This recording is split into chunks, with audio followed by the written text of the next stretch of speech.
You are watching Grace Television.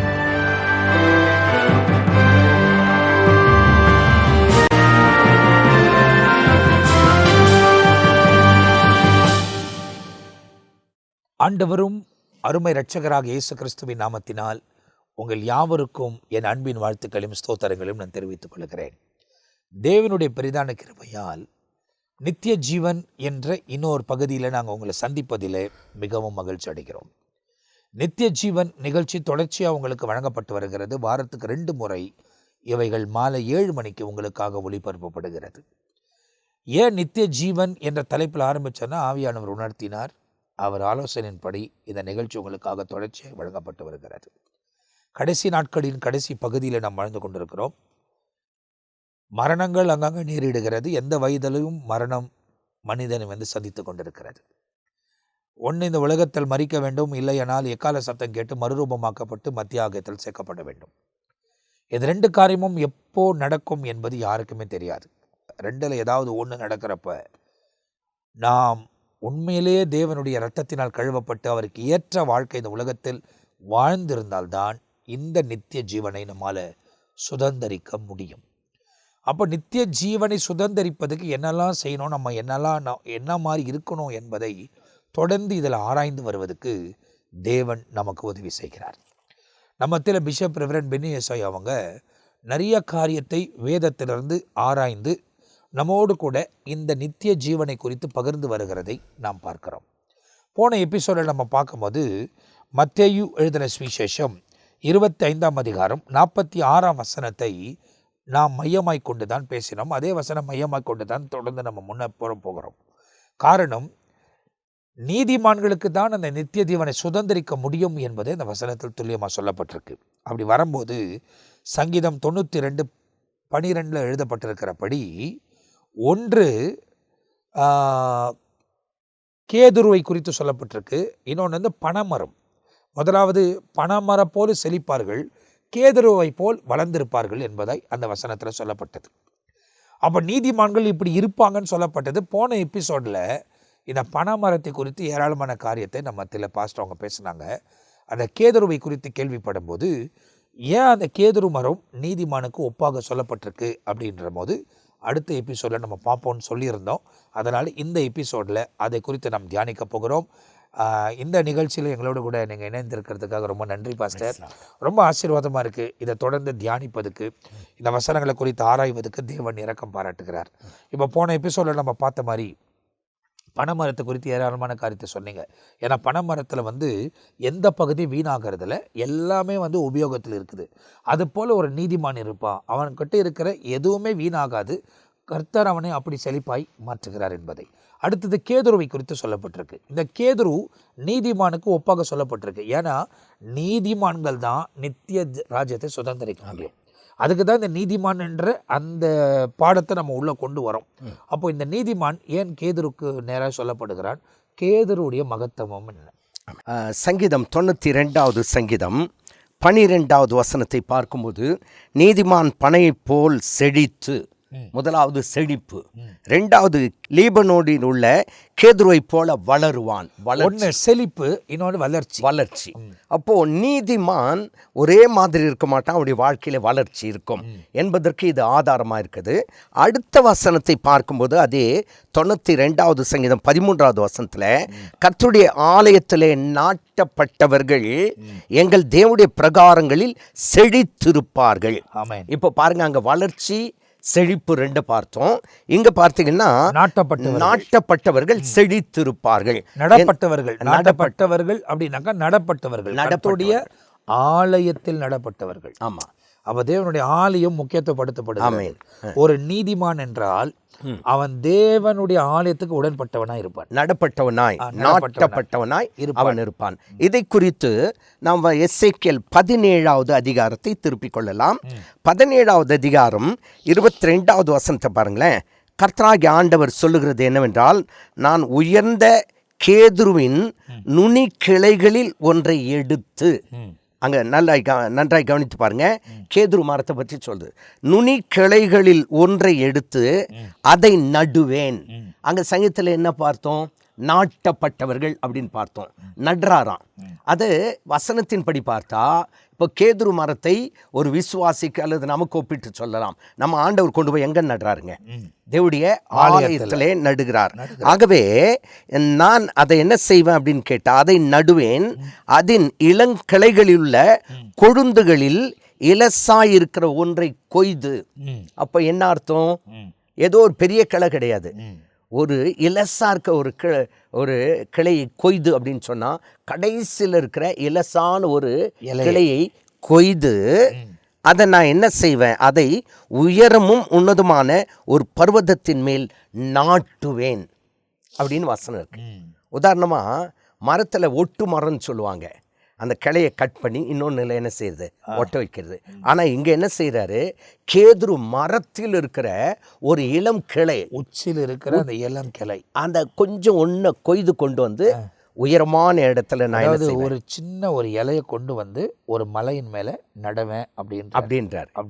இப்போ ஆண்டவன் என்ன செய்யறான்னு கேட்டா, நம்மை ஆலயத்திலே நட்டு வைத்திருக்கிறார். நாம் அங்கிருந்து என்ன செய்யணும்? செழிப்பை கொண்டு வர வேண்டும்.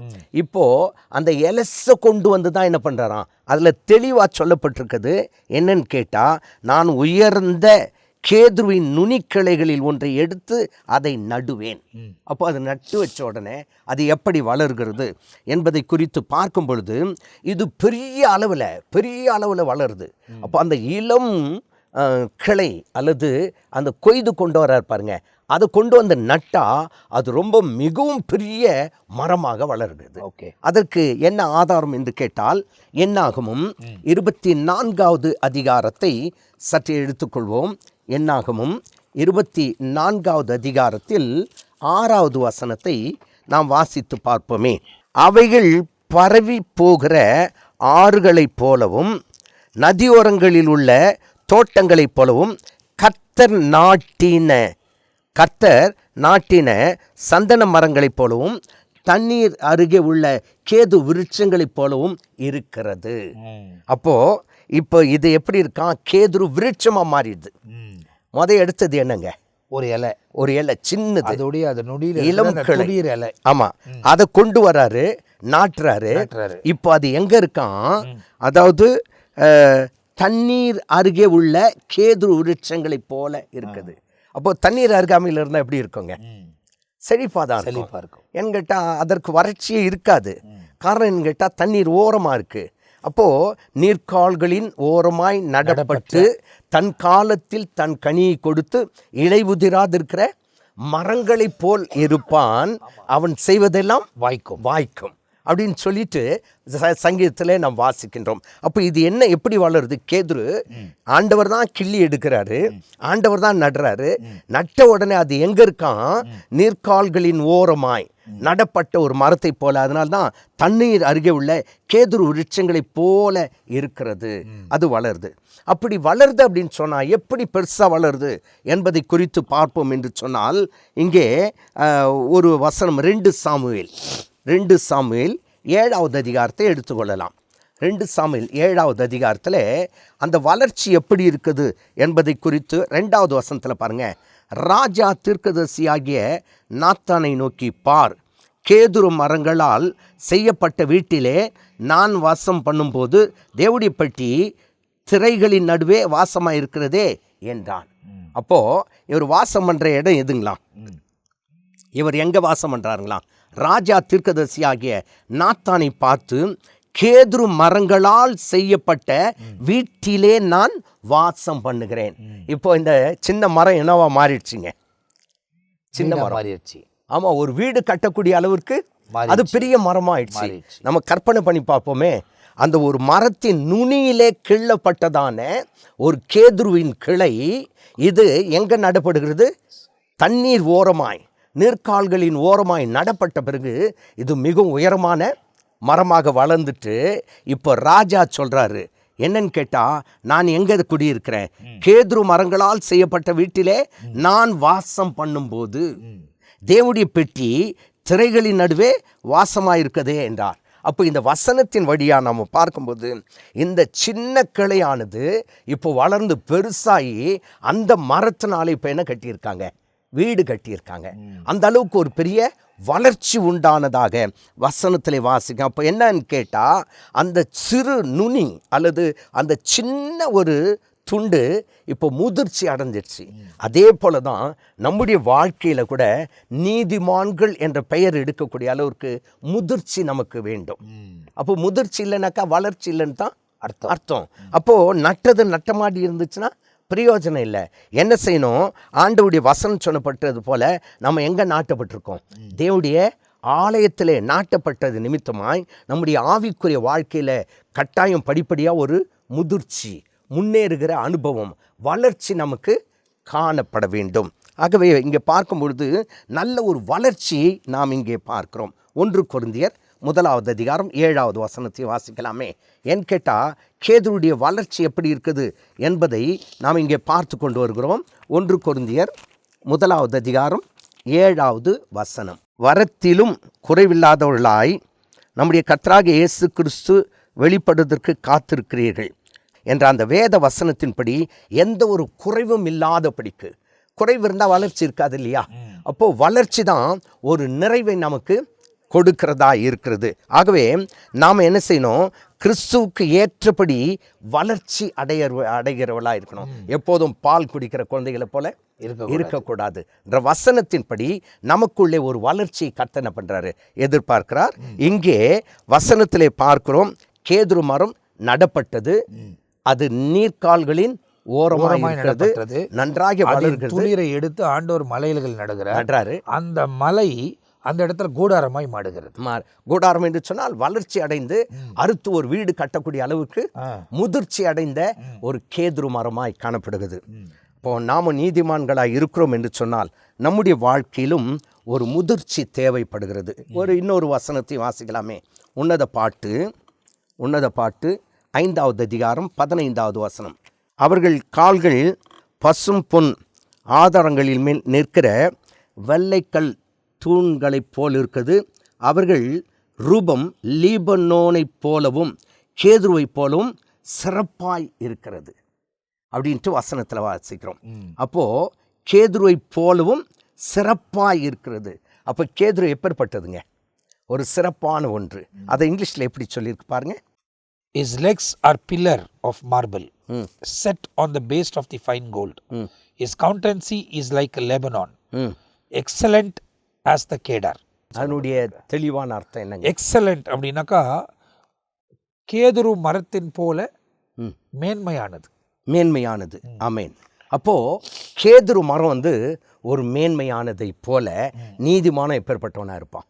மேன்மை உள்ளவனா இருப்பான். இப்போ நீங்க வாசித்த இந்த வசனத்திலேயே எசேக்கியேல்ல நம்ம போவோம் அப்படின்னு சொன்னா 17 அதிகாரம் 22 வசனத்தை வாசித்தோம். 23 வசனத்துல குறித்தும் 24 அப்படி குறித்து பார்த்தீங்கன்னா ரொம்ப அழகா தொடர்ச்சியாய் தேவன் அதை குறித்து சொல்றாரு. இஸ்ரவேலின் உயரமான பர்வதத்திலே அதை நாட்டுவேன். அது கண்டினியூவா இருக்கு. நாட்டுவேன், அது கொம்புகளை விட்டு கனி தந்து, அதாவது மகிமையான கேதுவாகும். கனி தந்து. ஆமேன். அப்போ நீதிமான் கொம்புகளை விட்டு கனி தருவான். ஆமா. இன்னும் கூட அங்க பாருங்களேன், கனி தந்து மகிமையான கேதுருவாகும். ஆமா. அப்போ அது என்னவாயிடுச்சு? மகிமையாயிடுச்சு. அதன் கீழ் சகலத பட்சிகளும் தங்கும், அதன் கிளைகளின் நிழலிலே தாபரிக்கும். ஆமேன். அப்போ எல்லாருக்கும் இது ஒரு அடைக்கலமா இருக்கு. ஆமா. அப்போ நீதிமான குறித்து சொல்லும்போது அவன் எல்லாருக்கும் ஒரு அடைக்கலமா இருப்பான். அப்படியே கர்த்தராகிய நான் உயர்ந்த விருட்சத்தை தாழ்த்தி தாழ்ந்த விருட்சத்தை உயர்த்தினேன் என்றும், நான் பச்சையான விருட்சத்தை பட்டு போக பண்ணி பட்டு போன அந்த விருட்சத்தை தழைக்க பண்ணினேன் என்று வெளியின் விருட்சங்களுக்கு எல்லாம் தெரிய வரும். கர்த்தராகிய நான் இதை சொன்னேன், இதை நிறைவேற்றினேன் என்று உரைத்தார். அப்போ இந்த 3 வசனங்களில் இந்த கேதுருவை குறித்து ஏராளமான காரியங்கள் சொல்லப்பட்டிருக்கு. ஆமாம். ஒன்று கேதுருடைய நுனிய அந்த இலையை எடுத்து அதை அவர் அந்த மலையின் உச்சியில அந்த நடுகிறார். நட்ட இந்த கேதுரு மரம் அந்த இடத்துல கனி தரக்கூடியதாக மாறுது. அது அப்புறமா இன்னொரு வார்த்தை யூஸ் பண்ணப்பட்டிருக்கு, மேஜஸ்டிக் கேடார், அதாவது மகிமை உள்ள கேதுரு. ஆமேன் அப்படின்னு சொல்லப்பட்டிருக்கு. அப்போ நீதிமான்கள் கனி கொடுப்பார்கள். ஆமா. கனி கொடுக்க கனி தந்து மகிமையான கேதுருவா. அதுதான், கனி கொடுக்கக்கூடியவர்கள் மகிமை அடைவார்கள். ஆமென். அந்த மகிமை தான் நித்தியத்துக்குள்ள நம்ம மகிமைக்குள் பிரவேசிக்கிற ஒரு அனுபவம். ஆமா. ஏன்னா மறுரூபமாக்கப்படுகிற ஒரு அனுபவம். அதை தான் வந்து இந்த கேதுரு மரத்தின் தன்மையாய் சொல்லப்பட்டிருக்கு. ஆமா. கேதுரு மரத்துக்கு அந்த தன்மை இருக்கு. அந்த தன்மை போல, அந்த மரத்துக்குள் இருக்கிற தன்மை போல நம்மை தேவன் பார்க்கிறார். ஆமென். அந்த வசனத்தை நீங்க பார்த்தீங்கன்னா கேதுருவை போல வளருவான்னு இருக்கு இல்லையா? அப்ப அந்த நுனி, அந்த சின்ன நுனி வளர்ச்சி அடையுது. அந்த வளர்ச்சி அடைஞ்ச பிறகு இப்போ நீங்கள் சொன்ன மாதிரி கனி கொடுக்கிறதா இருக்குது. வளர்ச்சி அடைந்து கனி கொடுக்கும், மகிமையான கேதுருவாகும். மகிமையான கேதுருவாகி அதன் கீழ் சகலவித பட்சி ஜாதிகளும் தங்கி அதன் கிளைகளில் நிழலிலே தாபரிக்கும். அதாவது பட்சிகளின் ஜாதினா எல்லா ஜனங்களையும் குறிக்குது. ஆமாம். அப்போ ஒரு மனிதன் இங்கே கேதுரு மரம் வந்து பட்சிகளுக்கு எப்படி அந்த இடத்துல எல்லா விதமான பட்சிகளுக்கு அது அடைக்கலம் கொடுக்குதோ, அதே போல நீதிமான் எல்லா ஜனங்களுக்கும் ஒரு அடைக்கலமா இருக்கும் அப்படின்னு சொல்லப்படுறது தான் ஆண்டவர் இந்த இடத்துல ரொம்ப தெளிவா எசேக்கியேல் மூலமா நமக்கு தெரியப்படுத்துறார். 17வது. அப்போ அந்த கேதுரு என்று சொல்லும் போது எவ்வளவு அழகான ஒரு சூழ்நிலையும் சம்பவத்தையும் ஆண்டவர் அதில் வைத்திருக்கிறார். ஆமா. அதே நேரத்துல இன்னொன்று பார்த்தீங்கன்னா மரத்தை வெட்டி அல்ல, கிள்ளி தான் எடுக்கிறாராம். வெட்டி எடுக்கல, அதுதான் ரொம்ப முக்கியம். வெட்டி எடுக்காம கிள்ளி எடுத்து, அதாவது அதை பறித்து கொண்டு போய் நாட்டுகிறார். அது யார் நாட்டுறது? கர்த்தர் நாட்டுகிறார். அது வளர்ச்சி அடைந்து எல்லாருக்கும் ஒரு அடைக்கலமா இருக்கிறது போல ஒரு நீதிமான் யாவருக்கும் ஆசீர்வாதமாக இருப்பான். ஆபிரகாம் கூட கேட்குறாரு, 50 நீதிமான் இருந்தா, 40 நீதிமான் இருந்தா, ஒரு நீதிமான் இருந்தா, அப்போ 50, 40, 30, 20க்கு வந்து கோச்சுக்காதன்னு சொல்லித்தான் பேசுறாரு. ஆண்டவரே நீங்க தப்பா நினைச்ச கூடாது, திரும்ப ஒன்னொன்னு கேட்கறேன். கடைசியில 10க்கு வராரு. 10க்கு வரும்போது அந்த 10 பேர் அங்க இல்லை. ஆமா, 10 பேர் அங்க இல்லை. ஏன்னா நீங்க வெளியே வந்ததே பாத்தீங்கன்னாக்கா 4 பேர் வெளியே வராங்க. அதுல ஒருத்தர் உப்பு தூணாம ஏறிடுறாங்க. 3 பேர் தான் தப்பிக்கிறாங்க, வேற யாருமே தப்பிக்கிறது இல்லை. அப்போ அப்படிப்பட்ட ஒரு சூழ்நிலையில தான் அந்த சோதம் குமாரா என்ற ஊர் இருந்தது. அதனால தான் அழிக்கவே தேவன் இறங்குகிறார். அப்போ அப்படி ஒரு சூழ்நிலை குறித்து வேதத்தில் எழுதப்பட்டிருக்கு. இப்போ இந்த கேதுருவை குறித்து நம்ம வாசிக்கும் போது கேதுரு மரம் எப்படி பலவிதமான பட்சியின் ஜாதிகளுக்கு, ஜாதின்னு சொல்லும் போது வெரைட்டிஸ். ஆமாம். ஏன்னா இப்போ என்ன சொல்லிடக்கூடாதுன்னா பட்சிகளுக்கு கூட ஜாதி இருக்குதுன்னு சொல்லிடக்கூடாது. ஆமாம். அதனால வெரைட்டிஸ் இல்லை, பட்சிகளில் பல ஜாதி இருக்கு. ஜாதினாக்கா காஸ்ட் இல்லை, காஸ்ட் இல்லை, வித்தியாசமான வகை வகை இல்லை. அப்படி அப்படி சொல்லும் போது சில பேர் வந்து அந்த மாதிரி எடுத்துக்கக்கூடிய ஒரு தன்மை இருக்கிறதுனால சொல்கிறேன். காஸ்ட் கிடையாது, அது வந்து வித்தியாசமான தன்மை உள்ளது, வித்தியாசமான பறவைகள் உள்ளது சொல்லலாம். ஸோ எல்லாமே வந்து அந்த கேதுரு மரத்தில் அடைக்கலம் புகழ்ந்து அந்த இலைகள் மத்தியில், கிளைகள் மத்தியில் தன் கூடுகளை வச்சு, அது எவ்வளோ பறவைகளுக்கு அது ஒரு கூடாரமாக இருக்குது. அது போல நீதிமானும் அநேக ஜனங்களுக்கும் அடைக்கலமாக இருப்பான் என்று தேவன் சொல்லி வர்றார். நாம் இதை பேசும்போது ஒரு உண்மையான சம்பவம் எனக்கு ஞாபகத்துக்கு வருது. சரி, எல்லா பறவைகளும் வந்து அங்கே அடைக்கலம் ஆகுது அப்படின்னு சொன்னால் சில பறவைகள் இருக்குது, அது ஒரு சில இடத்துல தான் அடைக்கலம் போகும். சரி, எங்கள் வீட்டுக்கு பக்கத்தில் 2 முட்செடி மரம் இருந்தது. ஒரு மாதத்துக்கு முன்னாடி பார்த்தா ஒரு அழகான ஒரு கூடு கட்டினதை நான் பார்த்தேன். சரி, தூக்கணாங்குருவி அப்படின்ற கூடு எல்லாருக்கும் தெரியும். அழகான தூக்கணாங்குருவி கூடு கட்டினோன்னே எனக்கு ரொம்ப சந்தோஷம். என் வீட்டுக்கு பக்கத்தில் அழகான தூக்கணாங்குருவி கூடு இருக்குது அப்படின்னு. அதன் பிறகு மறுபடியும் அவன் 2 நாள் கழித்து பார்த்தா ஏறக்குறைய ஒரு 3 கூடு தொங்குது. இன்னும் 2-3 நாள் கழித்து பார்த்தா ஒரு 5 கூடுக்கு அதிகமாக இருந்தது. ஒரு மாதத்தில் ஒரு 20 கூடுக்கு அதிகமாக கட்டிடுச்சு. காலையில் பார்த்தீங்கன்னா அந்த சத்தம் கேட்க அவ்வளோ இன்பமாக இருக்கும். தூக்கணாங்குருவியுடைய கூடு, அதை நின்று நான் ரசித்து பார்த்தேன், அது எப்படி கூடு கட்டுது எல்லாத்தையும் பார்த்தேன். அதன் பிறகு எனக்கு ஒரு பெரிய சந்தோஷம் என்னன்னு கேட்டால், அதாவது தண்ணீர் இருக்கிற இடங்கள், ஏரி இருக்கிற இடத்துல அந்த முள் மரம் இருந்துச்சுன்னா அந்த இடத்துல தான் தூக்கணாங்குருவி கூடு கட்டும். சரி, ஆனால் திடீர்னு 2 நாளைக்கு முன்னாடி போய் பார்த்தேன், ஒரு குருவி கூட இல்லை. சரி, எல்லாமே காலி பண்ணிகிட்ருக்கு. சரி, எனக்கு ஆச்சரியம், எனக்கு ரொம்ப கஷ்டமாச்சு. தினமும் அந்த சத்தத்தை ஒரு மாதமாக கேட்டிருந்து, ஒரு மாதத்துக்குள்ளே நிகழ்ந்த சம்பவம். அதன் பிறகு தான் ஒருத்தர் வந்து சொன்னார், ஐயா இங்கெல்லாம் அந்த கூடு நிலைக்காது. ஒன்று தூக்கணாங்குருவி கூடு வருது அப்படின்னு சொன்னால் தண்ணீர் இருக்க நீர்க்கால்கள் இருக்கிற ஓரத்தில் இருக்க மரத்தில் தான் தூக்கணாங்குருவி கூடு கட்டும். சரி. ரெண்டாவது, அதுக்கு எந்த ஒரு டிஸ்டர்பன்ஸும் இருக்கக்கூடாது. இந்த பக்கம் அதிகமான டிஸ்டர்பன்ஸ் அப்படின்னாக்கா வண்டிங்க போயிட்டு வந்துன்னு இருக்க சத்தம் அதிகமாக இருக்குது. ரெண்டாவது, அதற்கு தேவையான தண்ணீர் அங்கே இல்லை, அதனால தான் அது காலி பண்ணிடுச்சு. ஸோ அந்த கூடை தூக்கிட்டு போயிட்டு இருக்கு. இல்லை, கூடு இருக்கு, ஆனால் குருவி ஒன்று கூட கிடையாது. அப்போ என்னன்னு கேட்டால், தனக்கு சாதகமாக இருக்கிற இடத்துல தான் அது கூடு கட்டுது. அதுலேயும் கூட தூக்கணாங்குருவியை குறித்து நான் கேள்விப்பட்டது என்னன்னு கேட்டால், ஒரு ஆண் ஒரு பெண், ஆண் தான் கூடு கட்டும். கூடு கட்டிட்டு அந்த பெண்ணை அழைச்சி அந்த பெண்ணை அந்த கூட்டுக்குள்ளே போகும்போது அதற்கு தகுந்த மாதிரி அது விரும்புகிற மாதிரி அந்த கூடு இருந்தால் தான் அதுக்குள்ளே இருக்கும், குடும்பம் நடத்தும். இல்லைனாக்கா அது வெளியே வந்துடும். திரும்ப இந்த ஆண் குருவி வந்து வேற ஒரு கூடு கட்டுமா. அப்படியே கட்டிட்டு இந்த பெண் குருவியை கூட்டிகிட்டு போகும். ஒரு பெண் ஒரு ஆண் தான் கூட்டிகிட்டு போகும்போது தனக்கு சாதகமாக இருந்தால் தான் அந்த கூட்டுக்குள்ளே அது தங்குமா. இப்படியே 10-15 கூடு கட்டி கூட அது வாழ்நாள் முழுதும் இந்த பெண் குருவிக்கு கூடு பிடிக்கல அப்படின்னு சொன்னால் உள்ளே வராது. அப்படியே பெண்ணும் செத்து போகும், ஆணும் செத்து போகும். மறுபடியும் இந்த ஆண் குருவி வேற ஒரு பெண் குருவியை தேடாதான்.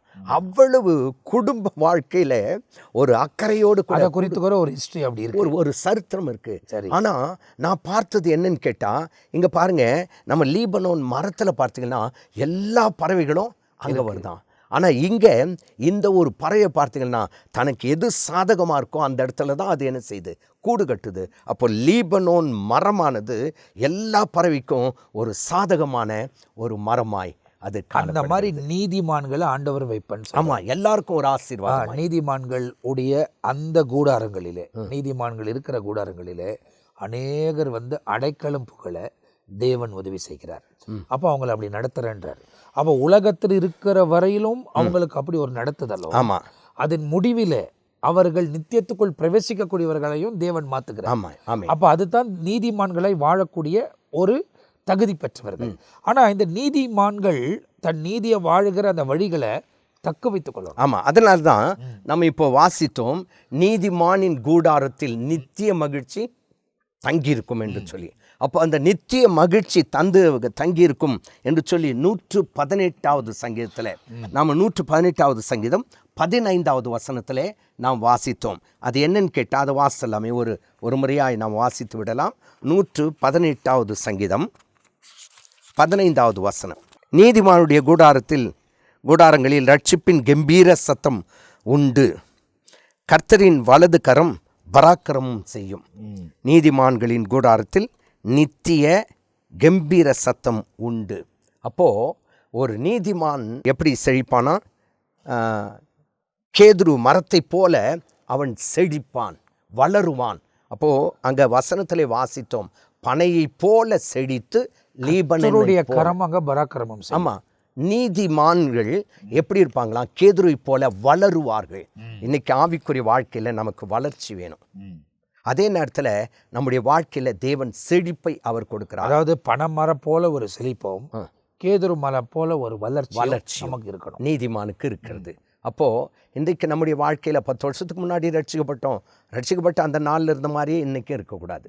ஒரு வளர்ச்சியை தேவன் எதிர்பார்க்கிறார். ஆகவே தான் இந்த மரத்தை குறித்து பார்த்தோம். சின்ன ஒரு ஒரு கிளை அப்படி துளிரை கொய்து, அதாவது வெட்டலை கட் பண்ணி அப்படி கொய்து எடுத்து கொண்டு வந்து நட்டார்.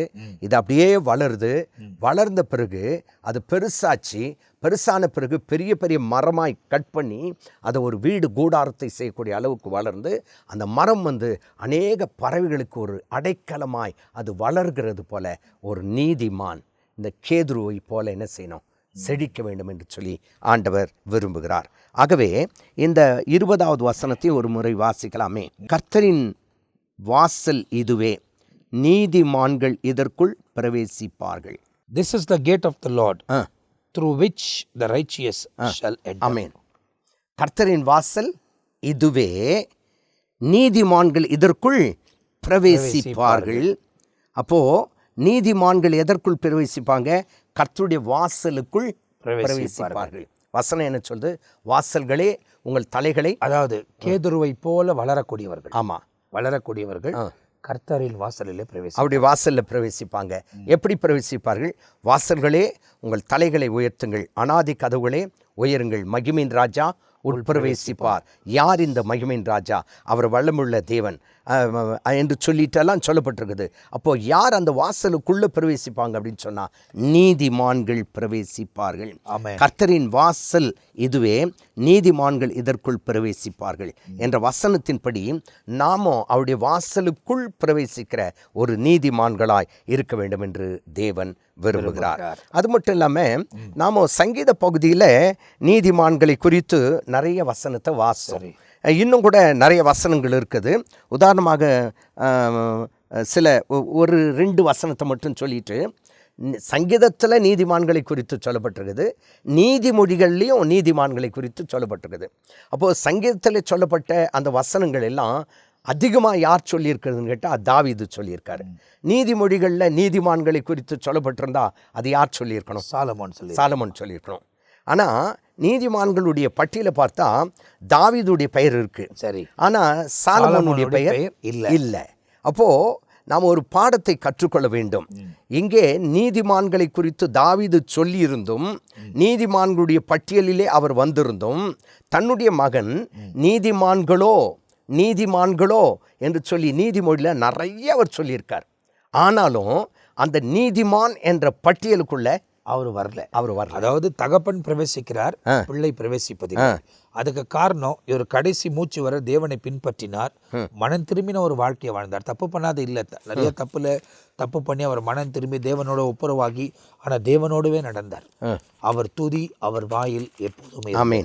ஆனால் சாலமோனுடைய வாழ்க்கையை தேவனிடத்தில் ஞானத்தை கேட்டாலும் அவருடைய பின் நாட்களில் நீங்கள் பார்க்கும் போது தேவன் அருவருக்க காரியங்கள் எல்லாம் செய்ய ஆரம்பிச்சிட்டார். அவர் ஒருவேளை ஞானியா இருந்து நிறைய காரியங்கள் எழுதியிருக்கலாம், அவர் மற்றவங்களுக்கு சொன்னார் தவிர அவர் வாழல. அதனால் அவர் வாழாததுனால அவருடைய பெயர் நீதிமானின் பட்டியல்களில் இடம்பெறல. அப்போ இந்த நிகழ்ச்சியில் நீங்கள் பார்க்க வேண்டிய விஷயம் என்னன்னா, ஏன்னா இப்போ பாஸ்டர் சொல்லும் போது அது இன்னொரு எபிசோடுக்குள்ளே நம்ம கடந்து போவோம். ஏன்னா ஏராளமான காரியங்கள் அதை குறித்து சொல்லப்பட்டிருக்கு. அப்போது அதுக்கு நமக்கு டைம் போதாது. அடுத்த எபிசோடுக்குள்ளே மீதியான காரியங்களை பார்க்க போகிறோம். ஆனால் நீதிமான்கள் தன் நீதியான வாழ்க்கையை தக்க வைத்து கொள்ள வேண்டும், இழந்து போவதற்கும் வாய்ப்புகள் இருக்கிறது. ஒரு சம்பவத்தை கடைசியாக நான் சொல்லிடுறேன். காரணம் என்னன்னு கேட்டால், இதோடு சங்கீதத்தில் வர நீதிமான்களை குறித்து முடிச்சிட்டா பிரயோஜனமாக இருக்கும். என்னன்னு கேட்டால், இங்கே சங்கீதம் 146 நீங்கள் பார்த்தீங்கன்னா 8வது வசனத்தை பாருங்களேன். குருடரின் கண்களை கர்த்தர் திறக்கிறார், மடங்கடிக்கப்பட்டவர்களை கர்த்தர் தூக்கி விடுகிறார், நீதிமான்களை கர்த்தர் சிநேகிக்கிறார். ஒரு அற்புதமான ஒரு வார்த்தை அங்க பாருங்களேன். ஒன்று, குருடன் கண்களை கர்த்தர் என்ன பண்றாரா? அதாவது the Lord opens the eyes of the blind, the Lord raises those who are bowed down, and the Lord loves the righteous. ஆமென். என்ன அழகா இருக்கு பார்த்தீங்களா? நீதிமான்களை கர்த்தர் என்ன பண்றாரா? நேசிக்கிறார், சிநேகிக்கிறார் என்று சொல்லி அழகாய் சொல்லப்பட்டிருக்குது. அப்போ நாம கர்த்தரால் சிநேகிக்கப்படுகிற ஒரு நபராய் இருக்க வேண்டும். ஆகவேதான் சங்கீதக்காரன் அழகா சொல்றாரு, நீதிமான்களை கர்த்தர் என்ன பண்றாரு? சிநேகிக்கிறார். அப்போ ஒரு சிநேகிதராய் அவர் நம்மோடு கூட இருப்பார் என்று சொன்னால் அநேக ரகசியங்களை கர்த்தர் என்ன பண்ணுவார்? தன் சிநேகிதருக்கு போதிக்கிறவராயிருப்பார். அப்போது சிநேகிதன் எல்லா காலங்களிலும் சிநேகிப்பான் என்று சொல்லி வசனம் சொல்கிறது. அப்போ எல்லா காலங்களிலும் அவர் நமக்கு சிநேகிதராய் இருக்க வேண்டும் என்று சொன்னால் நம்முடைய வாழ்க்கை நீதிமானின் வாழ்க்கையாக இருக்க வேண்டும். ஆகவேதான் நீதிமான்களை கர்த்தர் சிநேகிக்கிறார். ஒரு கேள்வி கேட்க நான் ஆசைப்படுகிறேன். கர்த்தர் உன்னை சிநேகிக்கிறாரா? யோசித்து பார்க்கலாம். கர்த்தரால் சிநேகிக்கப்படுகிற ஒரு நீதிமான்களாக இருக்க வேண்டும் என்று தேவன் விரும்புகிறார். அப்படி நாம் நீதிமான்களாக இருந்தால்தான் நீதிமான்களோ நித்திய ஜீவனை அடைவார்கள் என்ற வேத வசனம் நிறைவேறும். அப்போ நாம கர்த்தருக்கு சிநேகிதராக இருந்து நீதிமான்களாக இருப்போம் என்று சொன்னால் நிச்சயமாய் நமக்கு நித்திய ஜீவன் உண்டு. இன்னொரு வசனம் சொன்னீங்க பாஸ்டர், 2 வசனம் சொன்னீங்க. ஒன்று வந்து 146:8, இன்னொரு வசனம் சொல்கிறேன்னு சொன்னீங்க. 2 வசனம். இன்னொரு வசனம் 37வது சங்கீதம் 29வது வசனத்தை வாசித்து பார்க்கலாமே. நீதிமான்கள் பூமி சுதந்தரித்து கொண்டு என்றென்றைக்கும் அதிலே வாசமாய் இருப்பார்கள். நீதிமான்களுடைய வாய் ஞானத்தை உரைத்து அவருடைய நாவுகள் நியாயத்தை பேசும். அப்போ இந்த 2 வசனத்தையும் கொஞ்சம் வாசித்து பார்க்கும்போது, நீதிமான்கள் பூமி சுதந்தரித்து கொண்டு என்றென்றைக்கும் அதிலே வாசமாய் இருப்பார்கள். அதாவது ஆண்டவர் வந்து நீதிமான்கள் கொடுக்கக்கூடிய காரியங்களிலே அவர்கள் நீதிமான்களாய் இந்த உலகத்தில் வாழும்போது அவங்களுக்கு கொடுக்கப்படுகிற காரியத்திலே அவர்கள் அங்கே வாழ்ந்திருப்பார்கள், முடிவில் நித்திய ஜீவனையும் பெற்றுக்கொள்வார்கள். ஆமென். அப்போ அதுதான் வந்து பைபிள் நீதிமான்களை குறித்து சொல்லுது. அதே நேரத்தில் நீதிமானுடைய வாய் ஞானத்தை உரைத்து எப்போதும் ஞானமாக தான் பேசுவாங்க. ஏதாவது ஒன்று பேசிட்டு சாரி தப்பாக சொல்லிட்டேன் சொல்ல மாட்டாங்க. என்கிட்ட வாயிலிருந்து வர வார்த்தைகள் எல்லாம் ஞானமாக இருக்கும். அவருடைய நாவு நியாயத்தை பேசும். ஆமென். அநியாயத்தை பேசாது. இப்போ ஞானத்தை உரைத்து நாவு நியாயத்தை பேசும். நீதிமான் பூமியை சுதந்தரித்து என்றென்றைக்கும் அதிலே வாசமாயிருப்பான். அப்போ இந்த நிகழ்ச்சியில் நீதிமானை குறித்து ஏராளமான காரியத்தை பார்த்துருக்கிறோம். போன எபிசோடில் பனைமரத்தை போல் செழிப்பான் என்பதை பார்த்தோம். கேதுரு மரத்தின் போல் அவன் வளர்ந்திருப்பான். இந்த கேதுரு மரத்தின் தன்மைகளே ஒரு சில காரியத்தை நாம் தியானித்திருக்கிறோம். கேதுரு மரம் நீதிமானுக்கு ஒப்பாக சொல்லப்பட்டிருக்கு. அப்போ இந்த உலகத்தில் வாழுகிற நாம் நீதிமான்களாய் வாழ்ந்தால்தான் இந்த உலக வாழ்க்கையிலும் நாம் தேவனுடைய கூடாரத்தில் தங்கியிருப்போம். சபையில் நாட்டப்பட்டிருக்கணும், தங்கியிருப்போம். கர்த்தருடைய ஆசீர்வாதங்கள் நம்ம மேலே தங்கியிருக்கோம். அதே நேரத்தில் முடிவில் நித்திய ஜீவனையும் பெற்றுக்கொள்ளக்கூடிய கிருபையை தேவன் நமக்கு தருவார். எனவே இந்த பாவமான உலகத்தில், இருள் நிறைந்த இந்த உலகத்தில், பாவம் நெருக்கி நிற்கிற இந்த உலகத்தில் தேவனுக்கு முன்பதாய் உண்மையும் உத்தமமாய் நீதியாய் வாழ நம்ம அர்ப்பணிக்கும் போது நிச்சயமாய் ஆண்டவர் நம்முடைய வாழ்க்கையில் மேன்மையான காரியங்களை செய்வார் என்பதில் சந்தேகமே இல்லை. ரொம்ப அழகான சில காரியங்கள் எல்லாம் நம்ம மத்தியில் நம்முடைய அன்பு போதகர் பிஷப் ரெவரண்ட் பென்னி ஏசாயா அவர்கள் நமக்கு கற்றுக் கொடுத்தாங்க. ரொம்ப நன்றி பாஸ்டர். ரொம்ப அவசரங்களை ஆராய்வதற்கும் நீதிமான்களை குறித்து ஏராளமான காரியத்தை தெரிந்து கொள்வதற்கும் தேவன் உதவி செய்கிறார். அப்போ தொடர்ச்சியாய் வருகிற எபிசோடில் நீதிமொழிகளில் உள்ள நீதிமான்கள், ஏன்னா ஒன்று சொல்லப்பட்டது, ஒன்று தாவீது நீதியின் பட்டியலில் இடம்பெற்றிருக்கிறார், சாலமோன் பெறவில்லை. 2 பேரும் நீதியை பேசியிருக்கிறாங்க. அப்படின்னா ரொம்ப முக்கியமான ஒன்று, சொல்லுகிற நாம் நீதியாக வாழ்கிறோமா என்பதும் ரொம்ப முக்கியம். ஏன்னா இயேசுவும் இதை சொல்கிறார், அவங்க சொல்கிற மாதிரி செய்யுங்க, ஆனால் அவங்க செய்கிற மாதிரி நீங்கள் செய்யாதீங்கன்றார். சதிசியர் பரிசியர் வேத பாரகரை பார்த்து அவர் பேசுகிறார். ஏன்னா அவங்க சொல்கிறதெல்லாம் சத்தியம், ஆனால் அவங்க நடக்கிறதில்ல அதன் பிரகாரம். ஆனால் நீங்கள் அப்படி செய்யாதீங்கன்னு கற்றுக் கொடுக்கிறார். எனவே தேவனுக்கு ஏற்ற ஒரு வாழ்க்கை இந்த உலகத்தில் வாழ்வோம், நீதியாய் வாழ்வோம். கர்த்தர் தம்முடைய மகிமையின் பிரசனத்தை விளங்க பண்ணுவார். அடுத்த எபிசோடில் மீதியான காரியங்களை குறித்து உங்களோட கூட பகிர்ந்து கொள்ள போகிறோம். இந்த எபிசோடு உங்களுக்கு ஆசீர்வாதமாக இருந்திருக்கும் என்று நம்புகிறேன். அடுத்த எபிசோடில் உங்களை சந்திக்கிற வரை நாங்கள் 2 பேரும் உங்கள்கிட்ட விடைபெறுகிறோம். கர்த்தர் உங்களை ஆசீர்வதிப்பார். ஆமென்.